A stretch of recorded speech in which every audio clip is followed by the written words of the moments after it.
Hello and welcome to another episode of Twice as Lively with Ken Heckenlively. That would be me. And what am I going to be talking about today? I'm going to be talking about being married for 32 years. That's right. Today is my 32nd wedding anniversary. So, to my lovely wife, Linda, cheers. 32 years. It's been great. Looking forward to a lot more. As always, I have my Pete's coffee. I have my regular order, Cafe Americano, with a little bit of room for milk and a little bit of honey, because we all need a little bit of sugar with our caffeine, don't we? Here we go. So good. All right, let me get this microphone a little better situated. Okay. That looks like a really intense microphone, doesn't it? Don't I look like an amazing internet host? Yes, I do.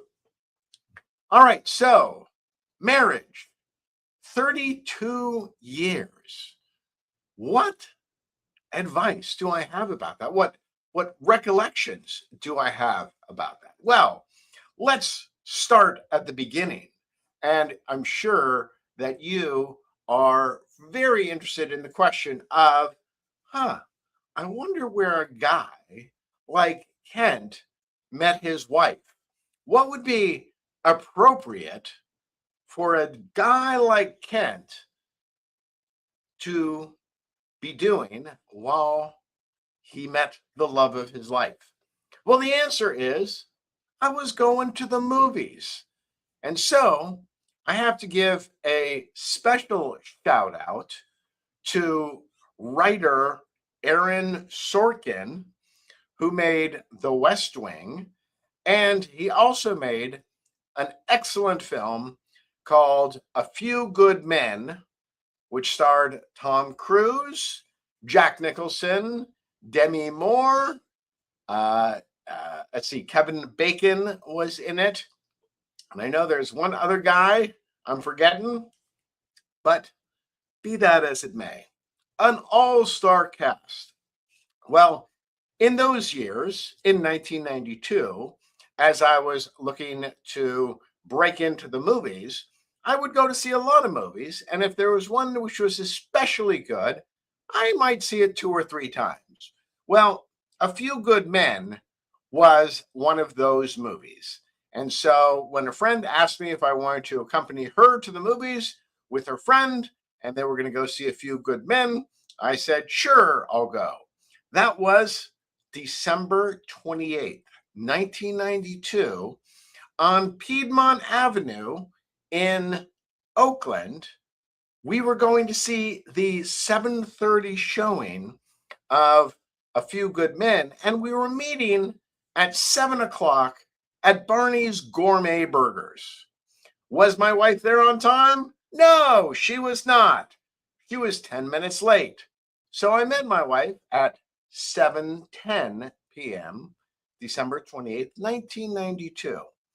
And so we watched the movie.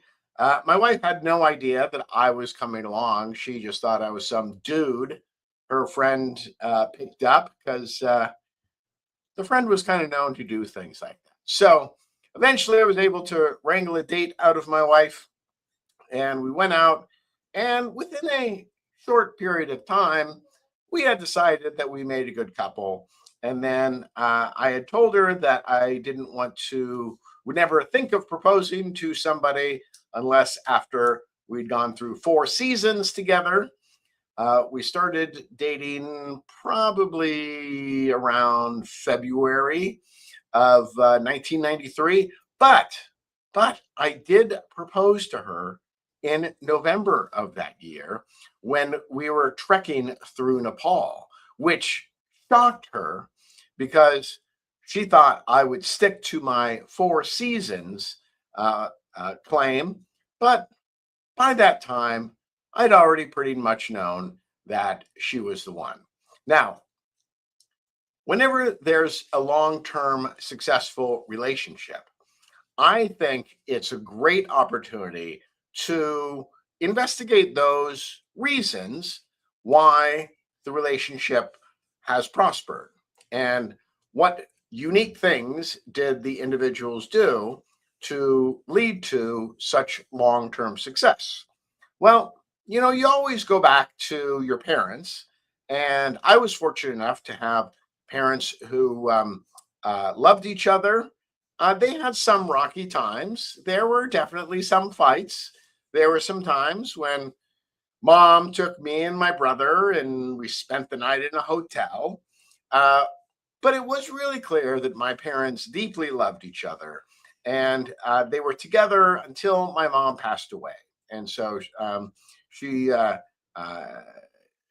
she had a heart attack shortly after my lovely wife and I got engaged. No connection to us getting engaged. She was very happy that we got engaged, but she passed before my lovely wife and I got married.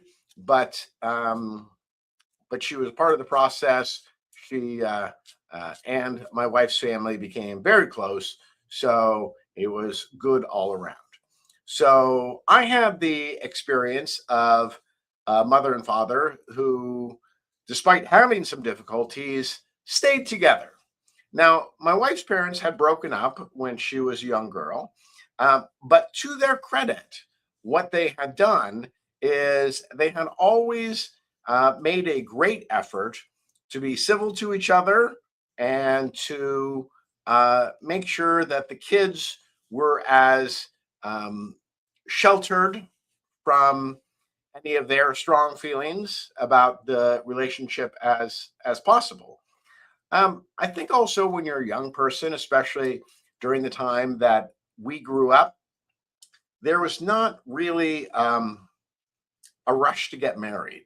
Uh, the overwhelming sentiment seemed to be that what you should do is you should date as many people as possible, defer it.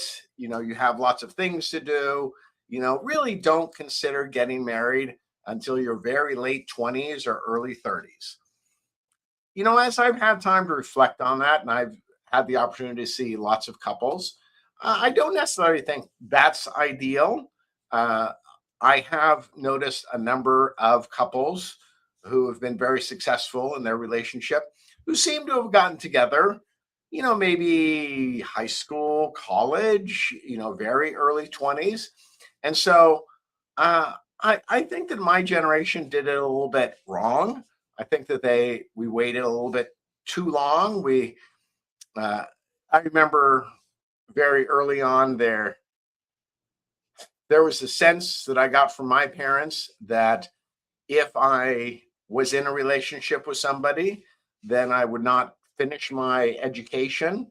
And I don't think that that's really a healthy thing. I think it's if you find the right person, I think it's fine to have that relationship as you know you or both of you are still um, engaged in your education. I've seen a lot of couples where it seems to work really well. So just kind of a different thing. But my wife had a little bit of a different situation with her parents breaking up. Her mom remarried, and that was a very stable relationship. So my wife had that experience. But like many young people, she struggled with relationships, and um, she had. It was really important to her to kind of talk about all of the issues that she'd had with guys that she dated, and not in a way of criticizing those guys, but just trying to figure out what it was that she wanted and how she wanted to have a very successful relationship. And so I think that that's very important. So one of the things that I really benefited from with my parents was they talked very openly about their relationship. So I knew the parts of their relationship which were strong, I knew the parts about my mom that annoyed my dad, and I knew the things about my dad that annoyed my mom.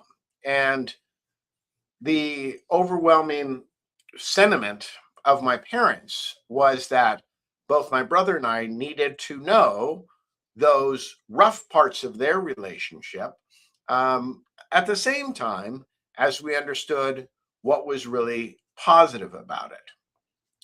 And so I think I had a really good example. I think that over time, my wife got to see good examples, not only in her siblings' relationships, but with her own mom. And then after my wife and I got remarried, her dad got remarried, and my dad got remarried. So there was a whole lot of marrying going on at the time that we got married. But over all these years, I have seen some similar patterns in those relationships which last, are durable, and enjoyable to people. So I want to talk about some of the things that I think are terrible pieces of advice and those which are actually really good pieces of advice. One of the terrible pieces of advice is that a relationship is something you have to work at. And I understand the sentiment behind it. It just it's just that it sounds so terrible. I don't work at my relationship with my wife. I enjoy spending time with her. I enjoy her opinions on various issues. I want to know what she thinks. By the same token, she wants to know what I think. I don't think it's work for me to listen to my wife. I don't think it's work for my wife to listen to me. So, if your relationship contains the word work, I'm not sure it's that great. What I would like to substitute the word work with is magic, because it's been my experience that those really good relationships have an element of magic to them. What do I mean by that word magic? I mean, there's some spark, whatever that is. And it doesn't, and it is indefinable. Like, I can't tell you what two people will have a spark. And one of the funny things is that uh, uh, my wife and I, before we met each other, had a person that we both knew in common. My cousin was my wife's best friend at that time. And my cousin was always trying to set people up with people that she thought would get together. Well, this cousin, after we did get together, was so apologetic that he had never thought to set me up with my wife. And when my wife said, "Well, why didn't you ever think to set me up with Kent?" And her response was, "Well, he just didn't I just didn't think he was your type." I guess apparently my wife liked the more jockey types, or that's who she had dated before. Not that I took any offense that the perception of my own cousin was that I was not athletic, because after all, I was a high school athlete, and also for 3 years I rode on the college's crew team. So I really was kind of jockey, but we'll leave that aside. Let's talk about the things that my wife share in common that I think sets you up for a really good relationship. One of the things that I observed very early on with my wife is that she really did not seem to hold anger, grudges, or hatred against people. Maybe it was because she was a therapist. So whenever she saw somebody going through difficulties, her mind clicked into what injury are they dealing with, or what is going on.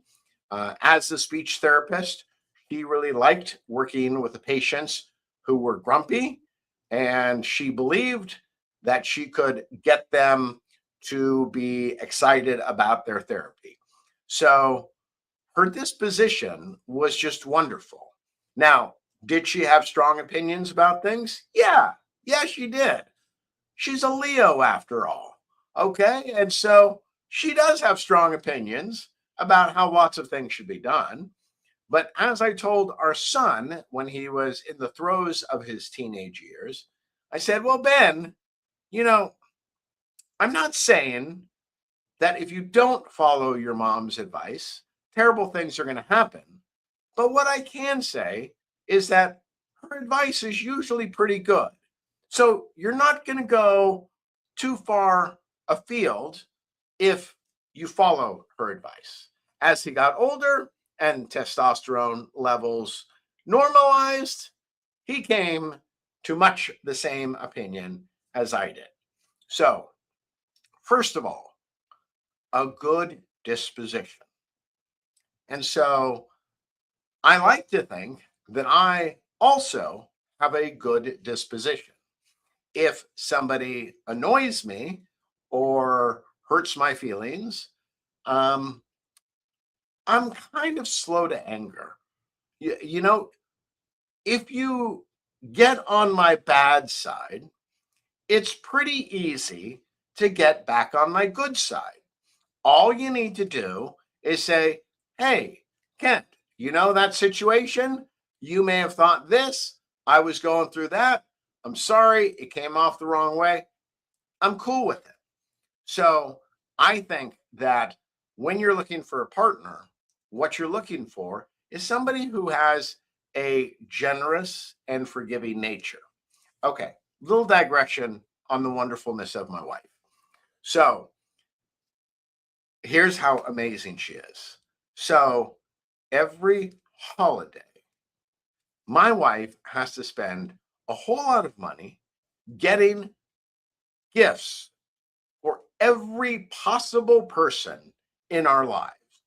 That means gifts for the gardeners, gifts for the garbage men, a gift for the postman, a gift for the cleaners, a gift for the dry cleaners where we take our clothes sometimes. My wife is just one of those people with an incredibly kind disposition. Now, when I compliment her on this and I say, you know, honey, you are like the nicest person I've ever met. And she goes, well, you're pretty nice too. I said, yeah, but I don't think about things like that. And so it's another thing that I think is important in a relationship is I think you need to genuinely admire your partner and their special gifts. And so I certainly do that with my wife. Now, what do I bring to the relationship? I appreciate what she does. And uh, for me, I think the thing that is interesting to her is I'm such a big reader. I'm so into the world. I want to know what's going on in culture. And so when we sit and have conversations, she'll be like, okay, tell me what's going on in the world. Tell me about what you're reading. What's going on. And so I share all of that with her, and she feels like she gets a little more educated. Um, I also think that one of the things that has been really great for our relationship is we set aside time to just sort of chill and visit. What does what uh, how does that actually take shape? Well, coffee in the morning. So we have a little area out in the front of the house, a little sitting area, a little deck. We've got some nice chairs, a little couch, and if we're both available, meaning that one of us does not have to rush out early, we'll usually sit out there, have some coffee, and just going out the front door and not being in the house makes a huge difference. It's just sort of like a calm descends on you. It's usually like 7:30 in the morning. Um, the world is waking up. People are out walking their dogs. Some people are going to work at that time, so you see them leaving. It's just sort of like a nice connection time. We also have a standing date night, and we pretty much keep to that. Sometimes we will go out with friends and family on that date night, and that's fine. But we're always looking to make sure we connect. And I think that's one thing that's really important, especially when you have kids, because kids will take up a lot of time. Now, I don't want you to think that my life or our life has been completely idyllic, because while we have had a number of just fabulous things, we also have had the challenge of having a very, very severely disabled daughter who has autism and seizures. At the age of 28 years old, she still does not speak, but she communicates with a letterboard. And we pretty much have to have somebody watching her all the time. That is quite a challenge. In fact, the statistics are that pretty much 85 to 90% of couples who have a disabled child will end up getting divorced. It can just be exhausting. So we have had that very real challenge in our lives. And I know a lot of other family members have similar challenges with some of their kids. Maybe their kids have some psychological problems. Sometimes it's been substance abuse problems. There have been run-ins with the law, and this is just life. You have to understand that even if you set up a whole lot of things wonderfully, there can be some challenges, and so um, that's also why it's important to set aside time that you can just kind of visit with each other, let the stress go away. Now, what have I seen in relationships that fail? One of the things that I have seen in relationships that fail is this idea from one partner or the other that now that the ring is on the finger, all the work is over. You are simply the husband or the wife, and you are expected to do everything that a husband or wife is supposed to do. And you treat that person kind of like an employee, um, and not as your partner. So, for those of you who are in relationships, I just say this very genuinely. You need to have a partner that you work with, because life is very challenging. I can't tell you what challenges you'll have, but it seems very rare to me that there is any couple who faces no challenge. So you're going to need a person with whom you have a very strong relationship in order to weather the inevitable storms of life. Another thing that I think is very important is that each person have outside interests. I have seen wives who simply seem to want to live for their husbands, and husbands who want to live just for their wives, or they will submit to everything and lose their individuality. There is nothing more boring to a man than a woman with none of her own interests. And there is nothing more boring to a woman than a man without direction. Both of you should be strong individuals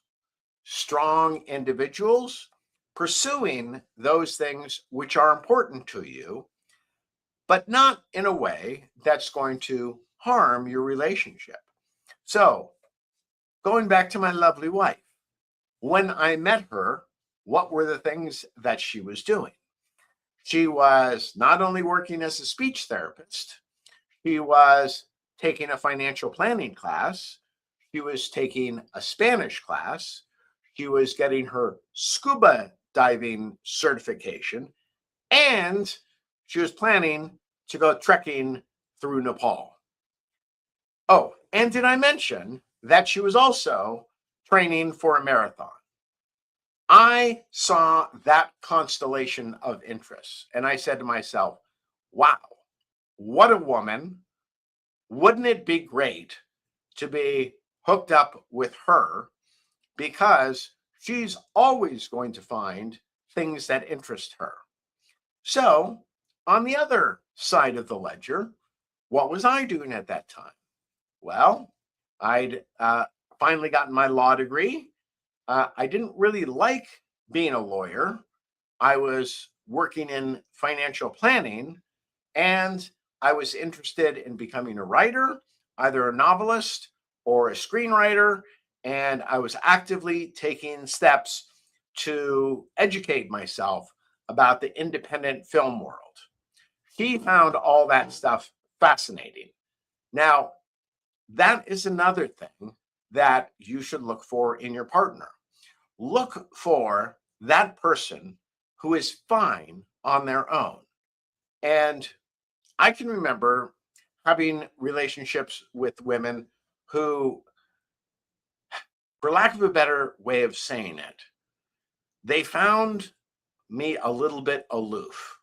They they complained to me that I didn't seem to need them. And this always struck me as quite odd, because to me, love is not about need. Love is about excitement and joy and wanting to share. I want to love somebody because I want to be full of this new life with them. If the complaint is, I don't need somebody, that seems to suggest that I'm not comfortable in my own skin, that I somehow feel inadequate on my own. And maybe that is something that our culture has pushed forward, that love will complete you. And I understand some of that sentiment, but also you should complete yourself. If you are happy with who you are, what you have done, and what you're trying to become, it makes you a much better partner. My wife does not have to complete me. I do not complete her. She has her own agenda. We share things, we work together, but we're individuals. We're capable on our own.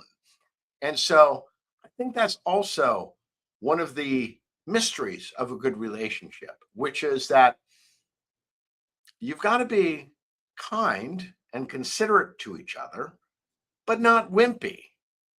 You need to be a strong individual with your own interests, but willing to share. And you need to take time to nurture the relationship, not to work. Whenever I'm with my wife, it is not work. It's fun. I enjoy it. So these are kind of the ideas that I have. Also, I think that it's really important that as you go through your relationship, you try to look your best. I am always stunned when people, when they're dating, try to look their best. And then once they get married, they just let themselves kind of go to pot, as we would say. I've always thought to myself, isn't that terrible? Shouldn't you be trying to look your best for the person you love? And you should also not only try to look your best, but be on your best behavior. I think that's another thing, which is I'm not a big believer in showing the very worst of myself to those that I love. I kind of think, well, if I love you, I should I should be focused on showing you and trying to be my very best self. So, as I wrap this up and I say, what are the keys to a long-term successful relationship? Well, first of all, you should be in a relationship with somebody who's their own person.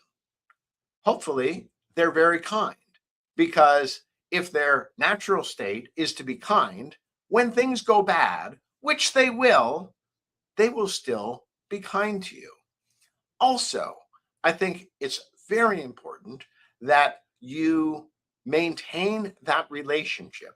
You, in essence, keep dating even though you're married. I know that I always want to look the best for my wife. It seems that she also wants to look the best for me. We're interested in being our very best selves for each other because that's what you should be doing when you love somebody. So, I hope this has been helpful. However, I hope that this is not the best part of your day. I hope the best part of the day is the relationships that you have with people in the real world and not with some handsome dude on the internet. That's Heckenlively signing out.